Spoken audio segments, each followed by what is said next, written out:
Welcome back to Apocalypse and Avocados, the podcast where we unpack millennial chaos with a side of guac and a lot of feelings. I'm Peter, and today we're getting real about mental health, not just here, but everywhere. Because, plot twist, it's not just you, it's not just us, and apparently, it's not just America. From Tokyo to Toronto, Lagos to London, millennials are collectively losing our minds. And honestly, can you blame us? We're diving into the stats, the stigma, the memes, and the coping mechanisms that unite us across continents. Shaun and Carissa are here with me for the group therapy session you didn't know you needed.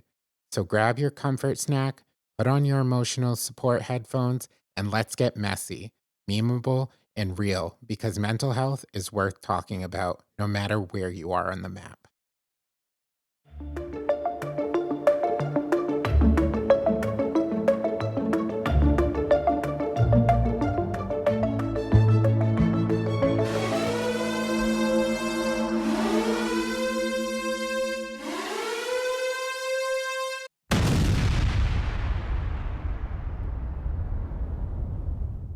Apocalypse and Avocados. We're going to start with some numbers today that's going to make everybody a little bit uncomfortable, no matter what continent you're on. And before you ask, yes, I fact checked these while having my own existential crisis last Tuesday at 2 a.m. in solidarity with millennials worldwide who apparently are losing their minds together. So just got to go over some statistics here, and then we can just go ahead and talk about them. So it might come off as shocking to you, but that's probably what we're going for.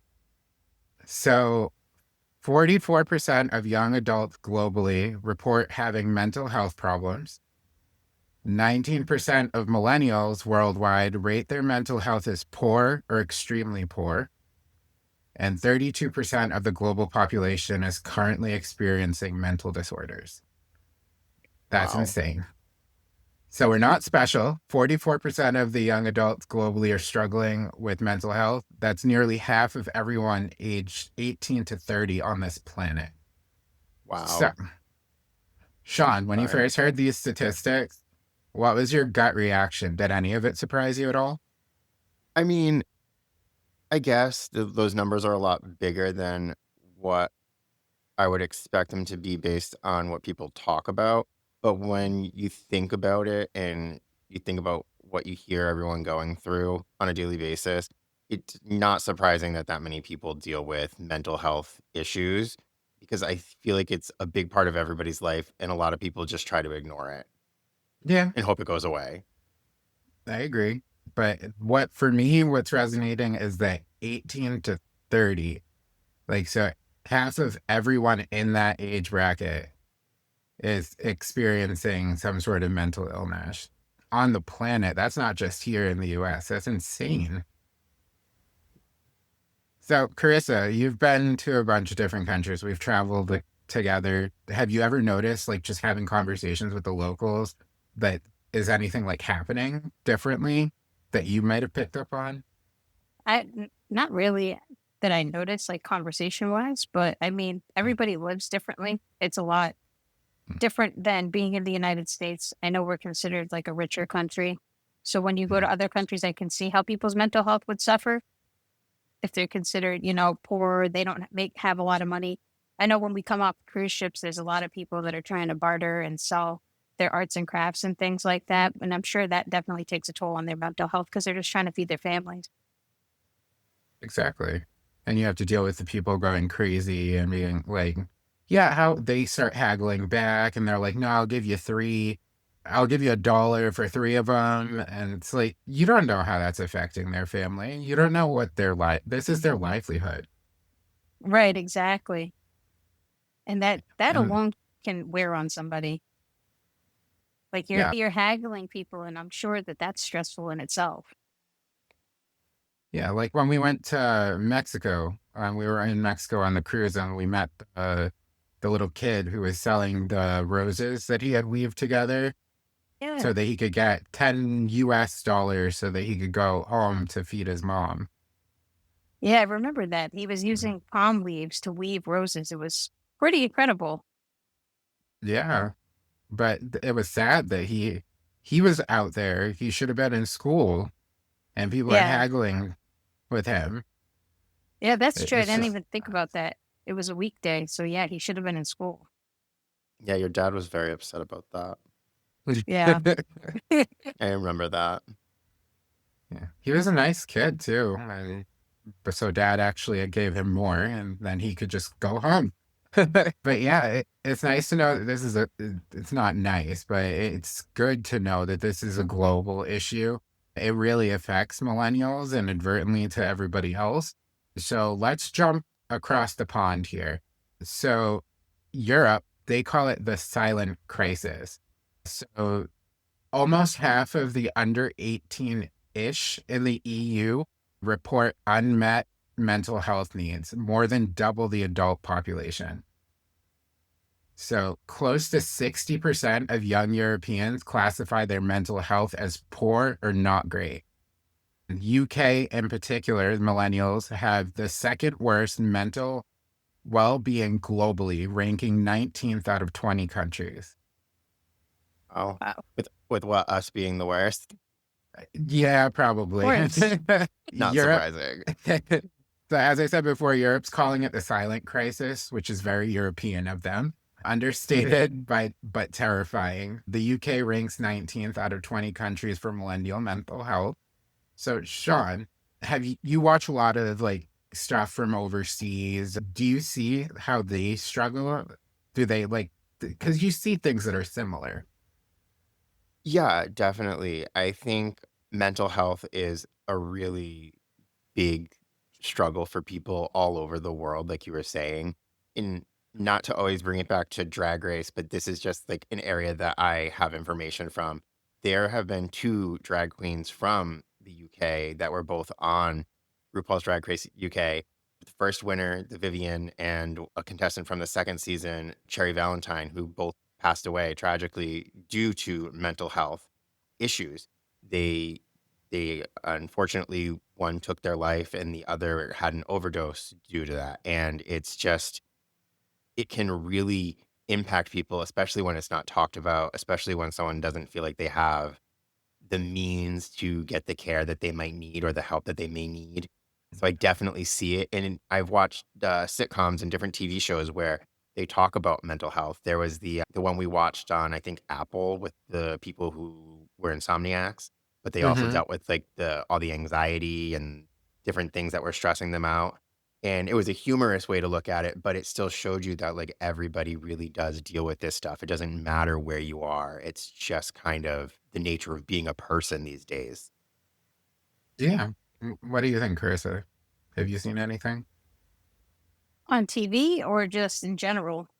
Both. I mean, we're not across the pond right now, so I guess it would be TV or podcasts in general. Have I you think heard about it? there's a lot of thing. Well, let's to put this into perspective. The fitness industry is blowing up. It's been blowing up over the past 6 or 7 years. It's expected to grow substantially by 2027, and I think a lot of that is due to mental health. I Mm. know from experience a lot of people that struggle with mental health go to the gym to help kind of regulate those their moods and the endorphins and whatnot. So I could definitely see how it's a bigger issue, especially across millennials. We dealt with the pandemic that was huge, and being confined to a household. I mean, there were six of us here, and you can't go 6 and anywhere. 4 pets. Yeah, it was intense. Mhm. I mean, that weighs on a lot of people. It definitely does. It was a stress, and we'll get to our stress in a little bit. But I do want to touch on some of our other listeners that we don't necessarily hear from. It's a very close-knit group here. I'm going to touch on some Asian mental health here statistic. So 77% of Indians display at least one symptom of stress, with younger generations most affected. Also, Japanese youth experience the lowest mental well-being globally due to academic pressure, which is something we see in movies a lot and just from hearing in Asian cultures. But to touch on that as well, 90% of 15-year-old in the Netherlands rate life satisfaction as 6 out of 10 or higher, while only 62% of Japanese children score similarly. So in India, 77% of people show stress. And in Japan, they've got a word for social withdrawal. They call it, and don't crucify me, hikikomori. I think it's what it is. When hiding in your room becomes a natural cultural phenomenon, you know society has hit rock bottom. So, Carissa, we do have friends that, or you have a friend that we did meet on a cruise ship that currently lives in China. I believe she's an English second language teacher. Have you heard anything about what she has to go through over there, or like how the children are different? Maybe they deal with things differently. Not recently. I know in the past that she mentioned that the power goes out a lot. They lose Mm, Wi-Fi a lot of the time, and academics are a huge thing. It's important for the kids over there to learn English, so they take school very, very seriously. Whereas I think here we don't take school serious enough. right. I mean, it doesn't help that there's 50 states with 50 different curriculums of how the United States works. Yeah, that's true too. It makes it Like, more difficult. one of them's teaching that we're awful people here in the North. The North is saying that they're the smartest people on earth. It's crazy. We need a unified education system. And I think that is a huge stress, especially on our economy and the way that we interact with each other in this country. I'm gonna It can spiral cause a here. lot. I No, think no, I'm sorry, go. Oh God, oh, I'm you're gonna. gonna I have spiral. to. I have to spiral because you know what? Our country is a fucking shit show. And maybe Yeah. if we could get it together and actually be the United States, then we could fucking go somewhere. But we're not. It's still the North fighting the South, like it's always been for Yeah, all these years, which is sad. it's true. I mean, we And we, saw on a TikTok earlier that it was the cops had pulled over, or the Border Patrol had pulled over a Native American family because they thought they were Mexican. oh my And god, yeah, and they asked him where they were from. And she goes, "Here, we're firstborn here. Where the fuck are you from? We're Native American. This is our country." wow, good for her. Yeah. Yeah. So they knew they had fucked up right then and there. So Good. they were like walking away, and she's like, "Your skin is just as tan as me, fucker." She was crazy. Shaun, I think you saw that one too. Or maybe Yeah, you're that the was one a who good sent one. it. No, I think your mom sent it. But yeah, like you said, there's a lot of shit going on in this country. It can be extremely taxing on your mental health, but it Yeah. doesn't get any better. And we'll touch on a few other things that are contributing to that. So here in the Americas, financial stress is an overload. So in the US, 73% of millennials have financial anxiety, and 49 percent have actual panic attacks about money, which is I, I'm one of nuts. those. Yes.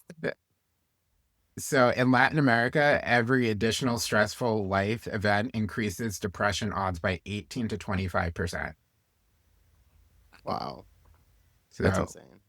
just here, the countries that are attached to us on this side of the globe are dealing with it, and they're seeing it manifest in different ways. Financial is obviously a major one, especially being part of the millennial population.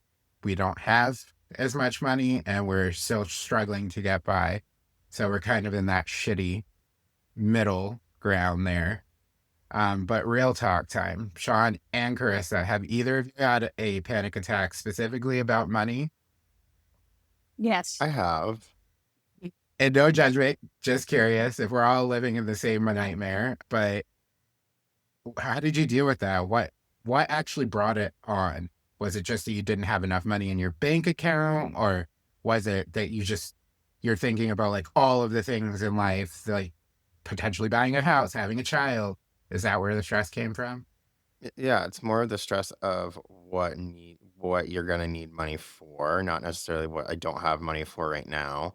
It's like oh, this is expense is coming up, and I know I'll have the money for it, but I also am it's gonna be tight for everything else. Or, there's these events coming up and I'm gonna have to only pick one of them because I'm not gonna have enough for all of it. So then you start it's not just about the money. I think it also has to do with like the FOMO of it, and Mhm. the idea of picking and choosing the wrong thing and not being happy with it, and it's just a shit show. Yeah, How I about I you, agree. Carissa? I agree with Sean completely. I mean, I've been in situations where it's sad. I mean, I had to make ends meet. I wasn't making a lot of money when I first started personal training, and there are days or times when I had to say to myself, "Okay, which bill is more important?" Because right now I can only pay one. So, like you were saying, Sean, you can only pick and choose. Unfortunately, Yeah. I'm in a better financial situation than I was then, but I also can't live alone. It's not affordable. If I were to live alone right now, I'd be making just enough money to just basically pay rent, which sucks. And that's how I was before when I was living in my apartment. I was just barely making ends meet and it was incredibly stressful. And at the time, to deal with it, I was drinking all the time because I was like, oh, well, I got 20 bucks left. Might as well buy a bottle. And that's Yeah, sad. it is sad. I feel like But no one can sorry, go ahead. afford to live alone these days. When we were younger, you used to hear about adults living on their own all the time. People would have one or bedroom apartments, studio apartments, and they would live on their own until they met someone and then they'd move in together. Nowadays, you can't, it's very rare to find someone that lives on their own. Very rare. Most people can not afford that. Yeah, it's a luxury. It Yeah, really absolutely. is. I remember when I moved out to my apartment, I was determined. I just wanted to see if I could do it by myself.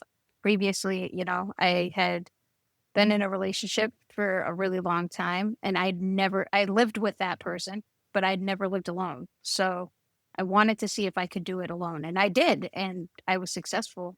I got a lot of financial stress and debt in the meantime because I got tired of just paying bills and having to pick and choose things and just ran up credit cards.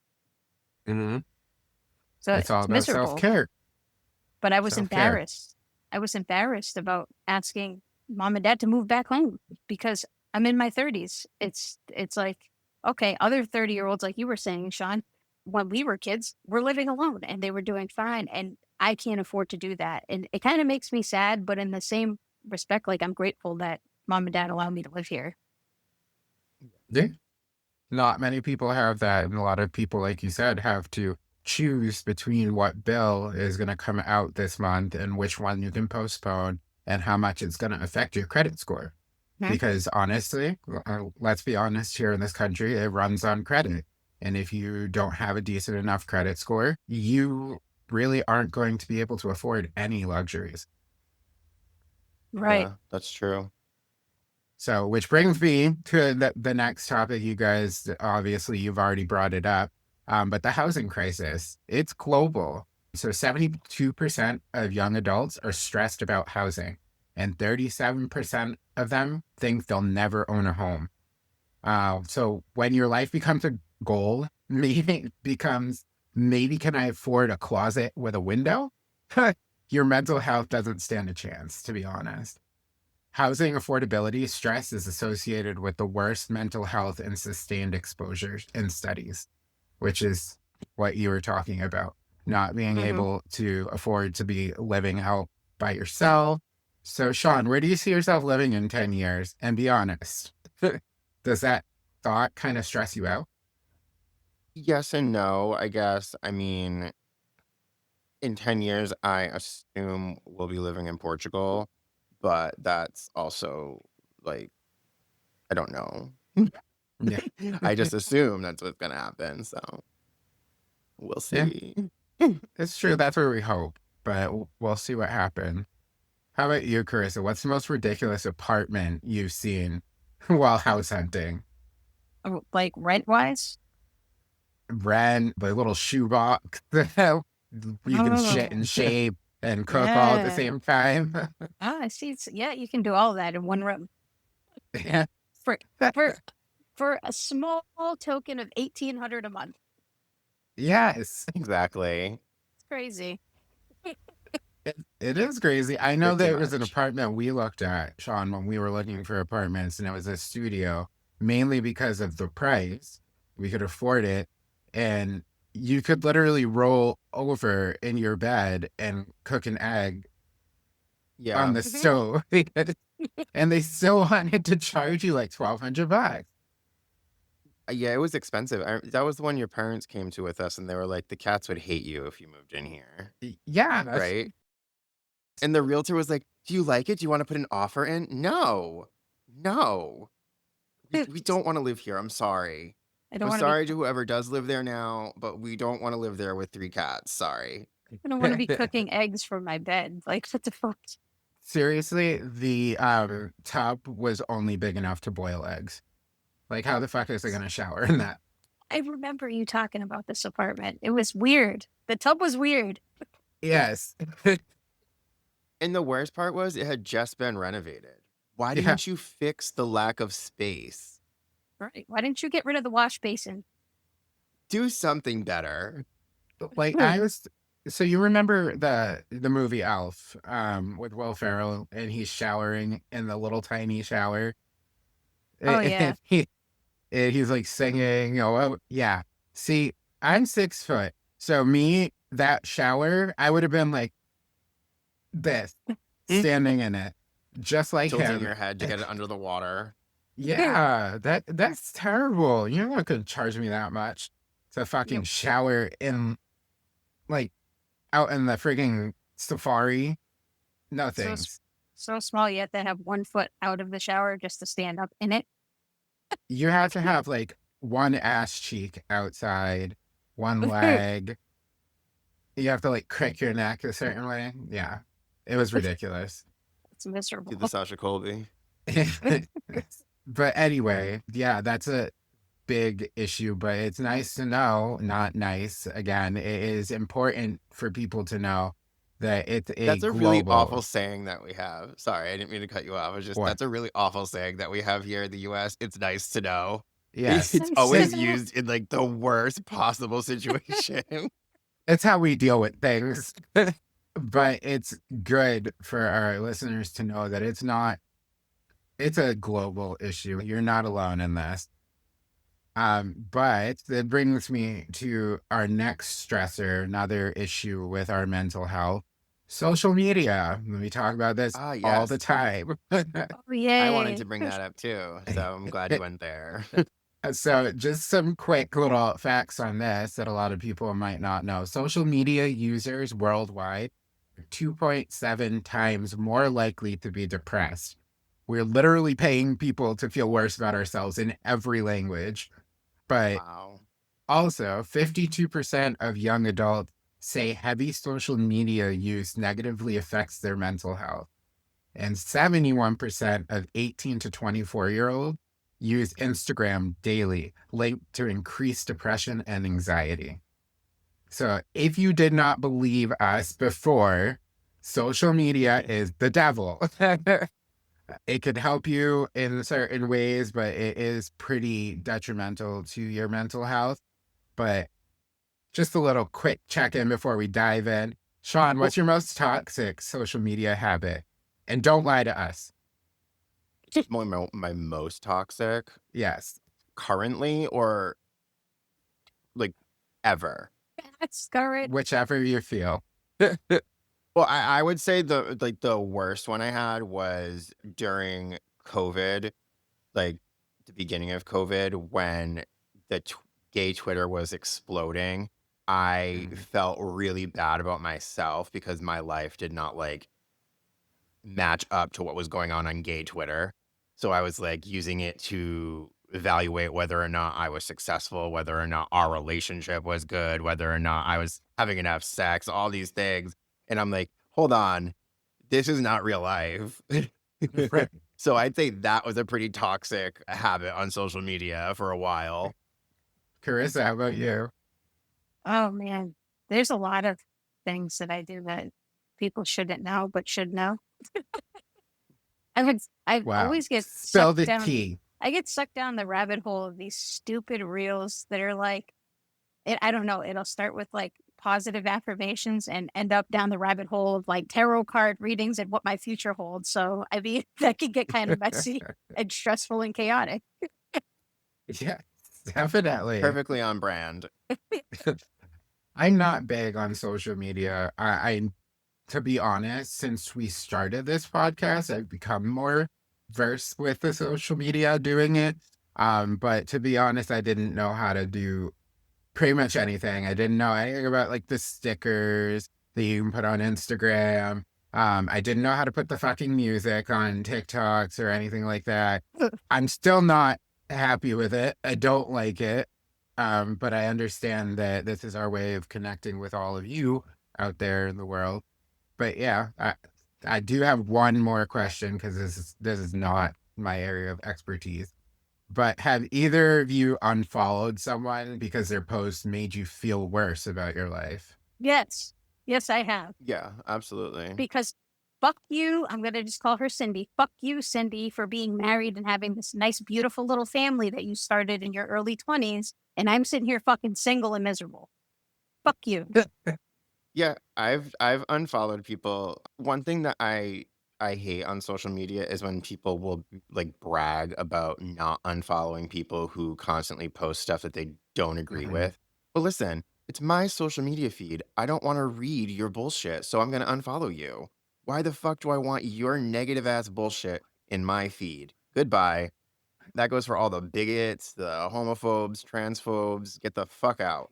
Anyway, Yep. now that I've spiraled a little bit, another thing. Oh shit, I kind of lost my train of thought there. Whatever. I just Hop It back does. on the train. what were we talking about again? It fucks with your mental health. Oh, seeing these unfollowing people. people. Yeah, it fucks with your mental health. And the ones, some of them like that seem like it's just all hunky dory and their life is fucking amazing. Yes. No. Cindy. Cindy. I know you fight with your husband, Cindy. Yeah. Sometimes they just gotta go. Yeah. Gotta get the chop. Yeah. Yeah, I I don't agree. like when people post 900 billion things of their life because it's like you're only posting things that you want people to see. Behind closed doors, Mhm. nobody knows what's happening. But I can honestly tell you, like at my age, it made me kind of sad. So it's like I want those things, but I don't have them yet. And then in your head, you start to spiral and you think, am I ever going to have this? I'm getting old. Oh my God, I'm never going to have kids. I'm never going to get married. What the fuck am I doing? Why do I still live with mom and dad? That shit is depressing. It is. Yeah. It takes a lot out of you. But yeah, it's also brings me to our next point, and something that I know that you both will agree with me on this. Therapy. Um, so we're also known, the millennials are known as the therapy generation globally. So 70% of millennials plan to go to therapy in the next year, and 26 plan to stay forever, which honestly feels like the most realistic retirement plan of any of us have, to be honest.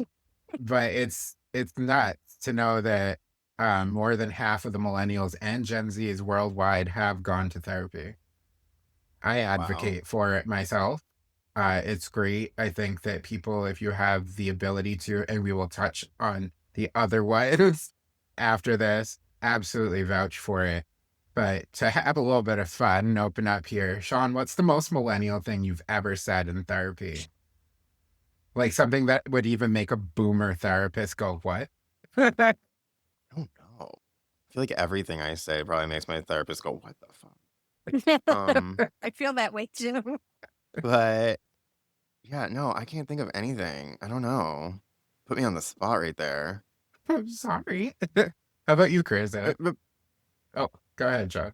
I was gonna say probably that like I hate whenever my coworkers message me and as soon as they do I scream like, "What the fuck do they want now?" Like that's probably pretty millennial of me. I'm sure he was like, "Does this kid just not want to work?" No, I do want to work. I just want them to leave me alone so I can do my work. Very true. I think the most millennial thing I have said is I think my cats are too stressed out with me. They don't want to be around me anymore. We don't have Yeah, I could see children. We only that. have fur children. And they always Or leave me to go up to Shaun's office.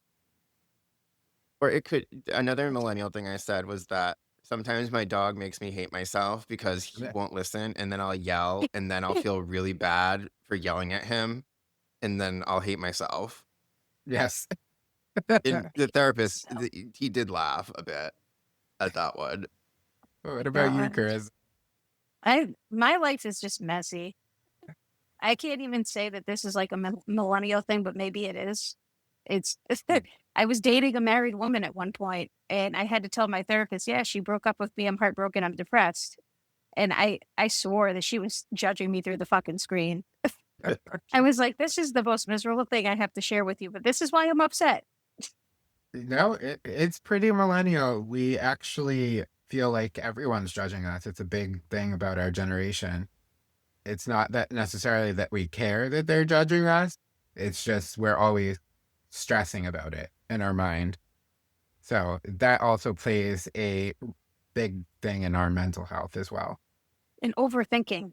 Overthinking Hmm. is the fucking devil. And you start to overthink even more when you're on social media, spiraling, going through reels. Yeah.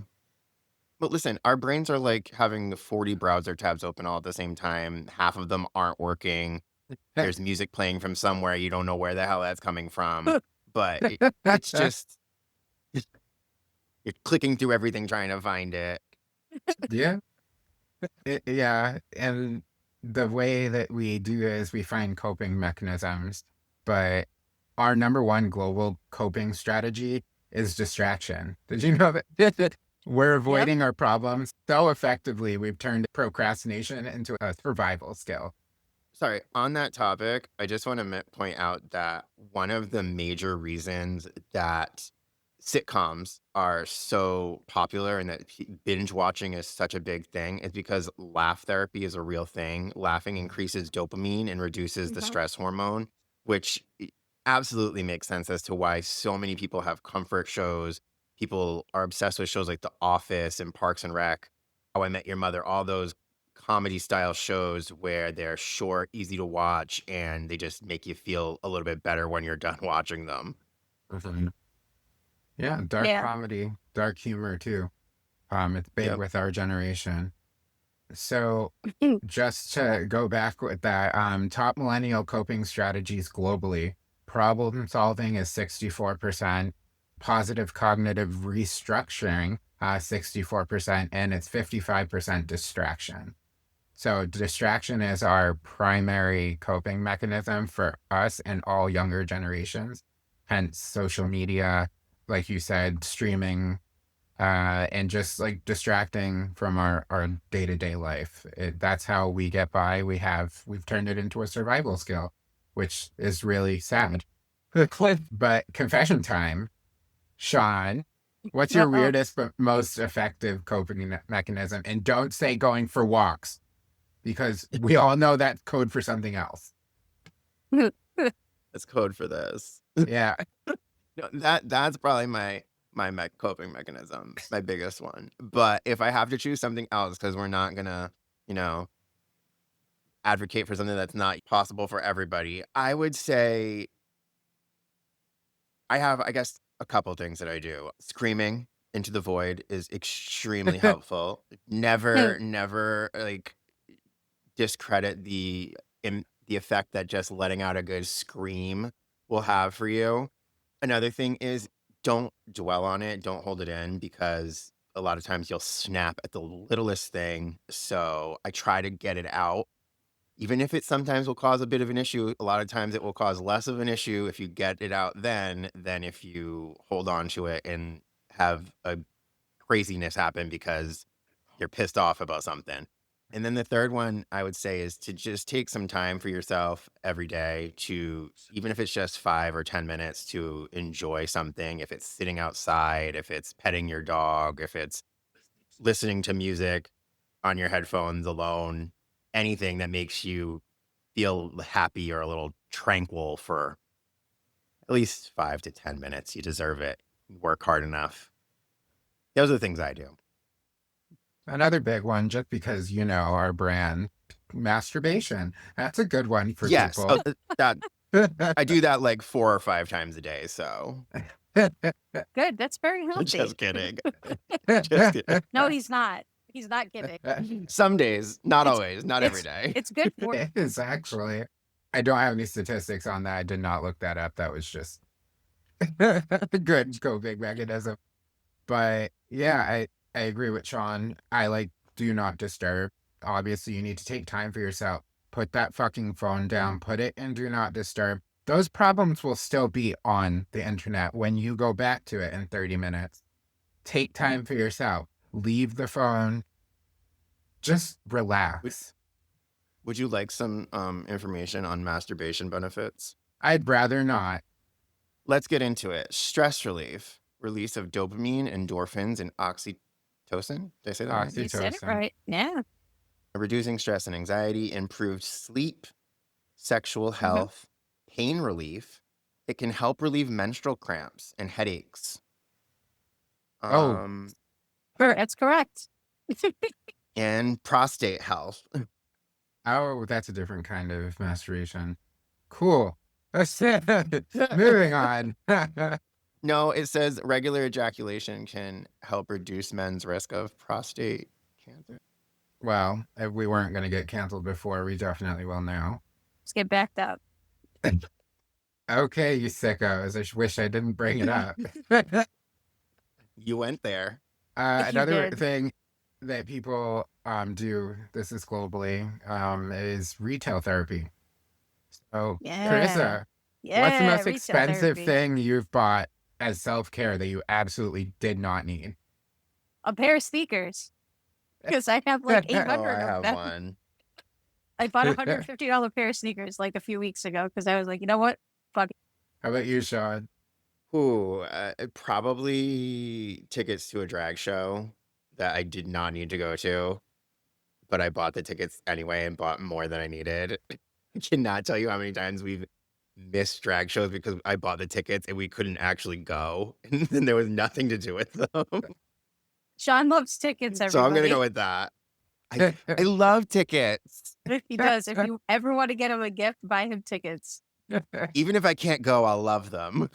He loves tickets, and he loves to get all of those little brochures from the hotel for all the stuff to do. I love how you tried to pawn those brochures off on me when we went on the last cruise that I took from the hotel in Florida. Like this. And then, yeah, see, there they are. And I made sure that he got them back. So we have a few more things to get through. Fucking psychotic people. Listen, you wanted to do this with us. No one knows why. It's therapeutic for your mental health and mine. But so since we're on the topic of coping mechanisms, so let's do a little show and tell. Everybody share one healthy coping mechanism and then one that's probably concerning but works. So I'll go first. One healthy coping mechanism is, like I said, the do not disturb. Put that on your phone, relax, take some time for you, maybe light a fucking candle. If you feel like you need that, do it. Don't burn your fucking apartment down. If you have one. An unhealthy, but it works, is drinking. I like alcohol. How about you, Shaun? Yeah, I was gonna say that I sometimes do, I should probably do it more, is meditation. That's a good one. Whatever you have time for. And there's a lot of guides for them too. You can find them on YouTube. You can find some apps that have them. Some of sponsors, so I'm not trying to do that here, but just in case anybody wants to use it, I like that one. And they come with all different short ones. They can be really helpful in different situations. Up in the morning, sometimes they're really great for that as well. So it's a healthy one. And I want to also make it a point that even if you don't think you can do meditation, because I never thought I could, try it. And try it a few times, because sometimes the first one or two, it still feels weird. But then after you've done it like 3-4 times, you're like, oh, this feels good now. Like, And then for I was going to say, like yeah, sex, exactly, basically. exactly. Sorry. And Don't No, worry, we're you're not fine. related or anything. And then in unhealthy one, but it works. I was gonna say drinking too, but I can't think of anything. An unhealthy one? S An unhealthy one that works, I guess, like, drinking is the only thing I can think of off the top of my head. Emotional eating. Mm, It's Oh, that's a unhealthy, good but one. That's a good one. yeah. but it does work. How Sometimes I about eat you, my Carissa? feelings. Well, Me too, I do it constantly. I have to say the gym, but the gym isn't always like the best thing for me because sometimes when I'm like in my feelings or depressed or emotional, I don't want to fucking go there.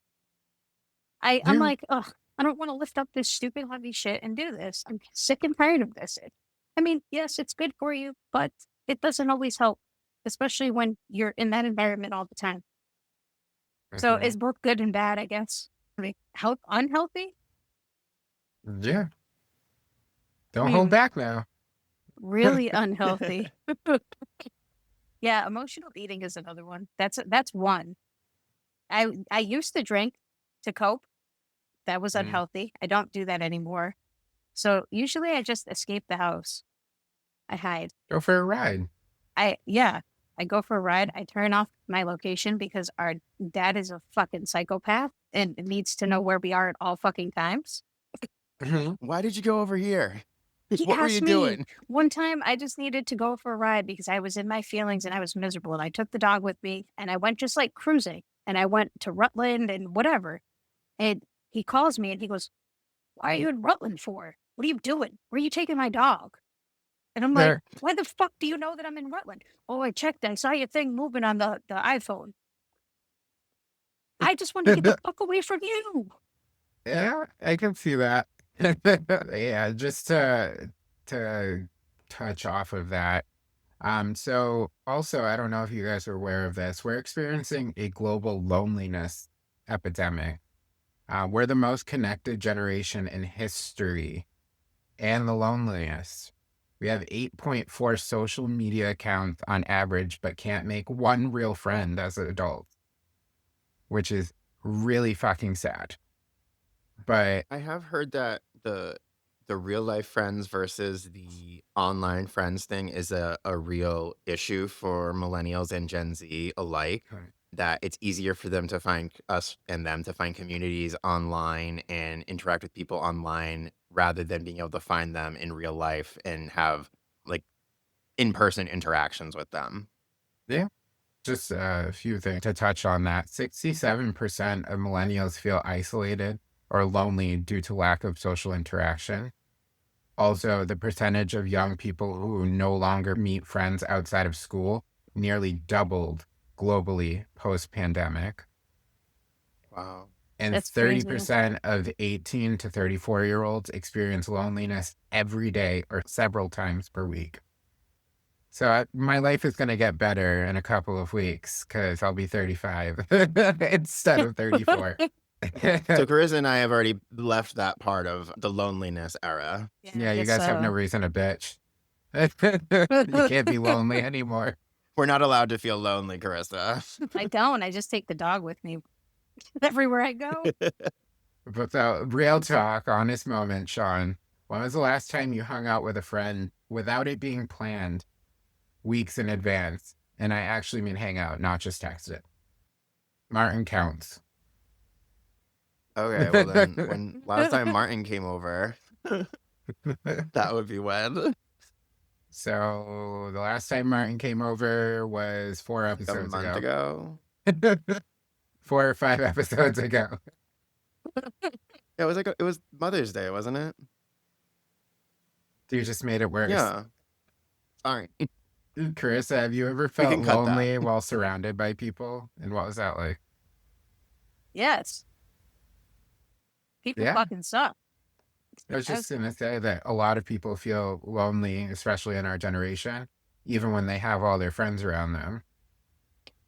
yeah, I think it's just sometimes you just get in your own head and everybody Mm. around you can be having a conversation and you have nothing to contribute to the conversation because number one, you don't know what they're talking about, or two, you can't relate to it. So you just sit in the room and you just listen. And it kind of makes you Yeah. feel left out.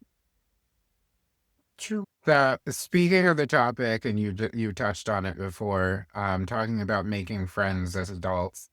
So apparently, that's a global crisis. So I want to know, what's the weirdest place you tried to make friends? Weirdest. I'm trying to think of a weird place. I make friends everywhere I go because I don't shut the fuck up. But I don't know. Weird place, huh? It stumped you.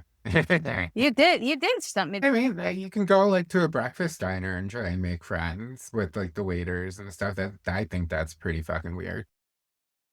This is the awkward thing for me is that I've met so many people at bars and stuff, just like when I used to drink all the time, and they'll come up to me on the street and they're like, "Hey, Carissa," and we're like besties, and I'm like, I don't even know who the fuck this is. I have no idea who this is. I don't remember meeting this, but yeah, dude, we're friends. That is weird for me. Extremely weird. There's other weird things. Like Shaun and I, we work remote. Our companies are completely remote for the most part.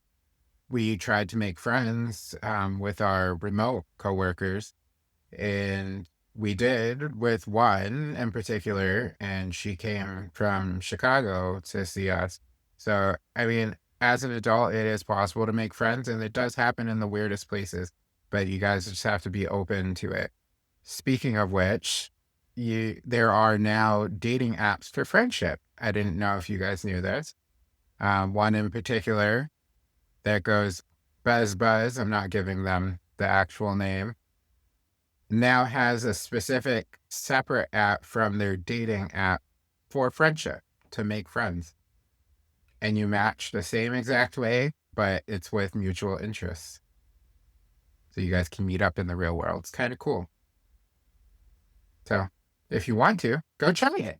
But I hate this because it's still like you meet somebody through a screen. yeah, but it could eventually turn into an organic friendship. You honestly, we Yeah. live in the age of technology. People are always in front of a screen. You want to meet people. It's You're going directly to the source at that point. Yeah, you're right. But Hopefully, as long as they're not a catfish.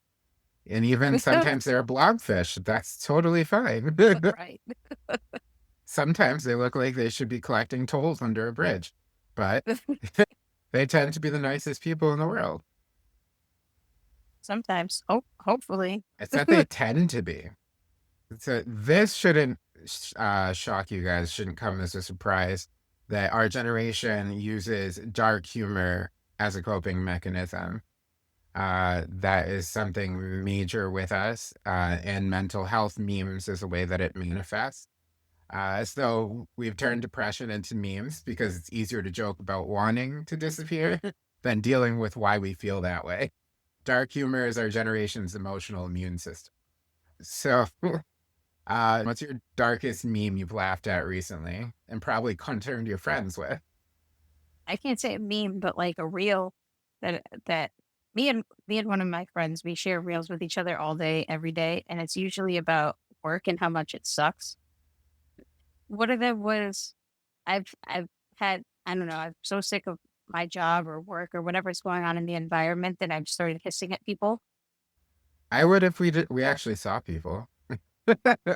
And I think it's funny. It was funnier amongst me and my coworker because we do actually hiss at each other when one Oh, of us is having jeez. a bad day. Oh yeah, it's great. If he hisses at me, I'm like, all right, fuck off. We're not talking the rest of the day. She's gotten feral. But it's also another way that we deal with our depression. We also put depression memes out there. Those are really fucking bad. But those are just a coping mechanism. I honestly don't like to look at those. Somebody being clinically depressed, it really does. It triggers a lot of people, myself included. So I don't like to look at those. But it is a way that people are coping, is making memes about being sad because nothing helps people bond more than honestly trauma. Um, Hmm. but anyway, now that I went on my little therapy tangent. So another thing I wanted to talk about was the evidence of what therapy does worldwide for people. And I know that we would bring it back to therapy because we're all big advocates for it. I think we lost Shaun. There he is. Welcome back. It was a long Thanks. stint away. Yeah, I don't know what happened. It didn't want me to share my meme with you guys. I guess, yeah, I got really depressed really fast. Don't do It's all the that. So price of eggs. Don't do that. Don't look. it's two pictures of a cat. One of them is like a long-haired cat, and they're soaking wet, and they have this crazy face on, and it says, "My mental health when I'm alone." And then the other one is this, like, cute little orange and white cat with, like, a teddy bear hat on, and it's all, like, looking content and warm. It says, "My mental health when I'm at therapy." And that's pretty accurate Yeah, to me. So, yeah, that one made me say, "Same." Yeah. it's cute. I'll have to share it on our social media so everyone can see it. I like it. Yes. But yeah, just talk about that on another form of therapy, obviously, is going down, sitting with your therapist. But here's what works everywhere: therapy, community, and accepting that sometimes life sucks. 87% of people improve with therapy globally. So not that they just are going to go one time and they feel better. They actually improve. Their life gets better. Community support reduces burnout by 62% across all cultures. And emotional acceptance leads to better psychological outcomes universally. So, Carissa, if you could give Uh-oh. one piece of mental health advice to your younger self, what would it be? You start therapy a lot earlier than you did. You pushed it off for so many years that you fucked yourself up into your 30s, dude. But, I'm recovering now. So, yeah, I wish I had started therapy a lot sooner. Agreed. Shaun, what's one thing that actually improved your mental health? Not something Instagram told you would work, but something that genuinely helped. I would say not so much the app that I use to help me do this, but like getting a morning routine and feeling like I'm actually doing certain things that take care of myself. I know when you're dealing with mental health issues, it can feel tough to get out of bed, to change your clothes, take a shower, brush your teeth, those kinds of things. And just having a routine of doing those, like just getting up every day and stretching, brushing your teeth, taking a shower, washing your face, those types of things can just make you feel a lot better. So I'd say that when I was dealing with a lot of depression after we lost our cat, that was one of the things that got me to be able to keep going, was that I gave myself those routines in the morning or at night, and it helped me feel like a real living person again, not like a shell. I agree. But just to get into this last thing, this is going to be our final real talk round here. So we're each going to share one mental health strategy that actually works, but isn't aesthetic enough for social media. You ready? Right? Shaun, Shaun, what's your unglamorous but effective mental health tip? Unglamorous but effective. Crying in the shower. Yeah, it helps. It's therapy. Carissa, what about you? What works but isn't Instagram worthy? For rolling up all the windows in your car and just screaming at the top of your lungs. And letting the drivers next to you fucking see you. 'Cause you look like a psychopath, but it feels great. Yeah. For me, since we don't ever eat sugar in the house, getting a fucking donut and just like getting all the chocolate all over your face. Yeah. That's like the best thing. You're not enjoying a donut unless it's making you messy. But that was kind of all I had. But just in closing, your mental health struggles aren't a personal failing. They're not unique to your country or your culture. Whether you're dealing with housing stress in London, academic pressure in Seoul, or financial anxiety in Sao Paulo, you're not alone. What would you want to say to someone who's listening who's struggling right now? I would say that it gets better. Hang in there.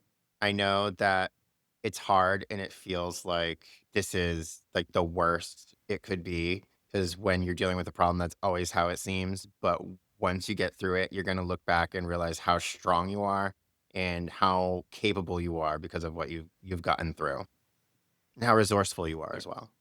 Carissa, any final thoughts for our global audience who might be having a rough time? Keep getting up out of bed every day as much as you don't want to do it.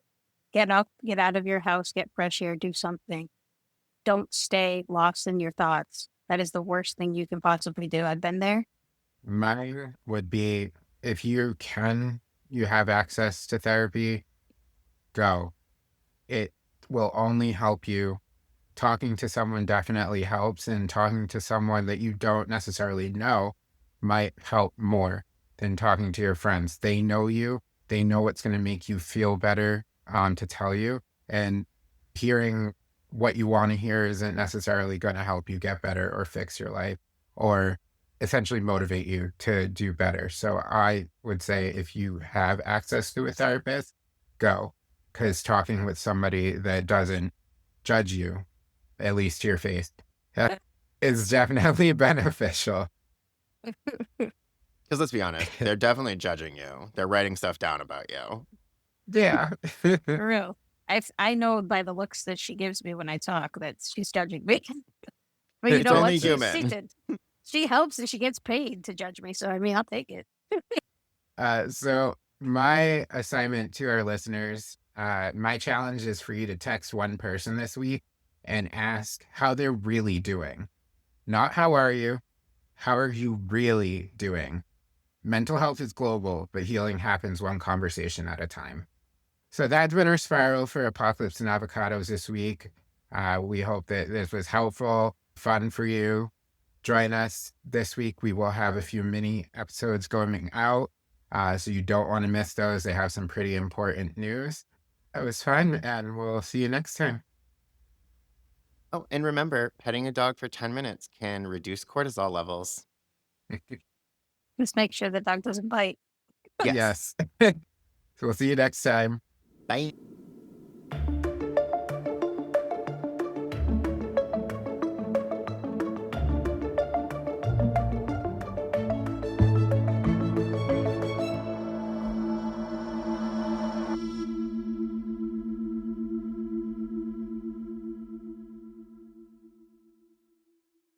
Hey, thanks for listening to Apocalypse and Avocados.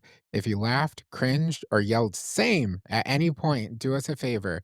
Hit follow or subscribe on your favorite podcast app so you never have to miss an episode. If you really want to make our day, share this episode with a friend or three who need some chaos and avocado energy in their life. Don't forget to follow us on socials for behind the scenes rants, memes, and questionable life advice. You'll find us everywhere at Apocalypse and Avocados. Seriously, your support keeps us going and might even save us from being replaced by podcasting robots. Thank you for listening, and we'll catch you next time.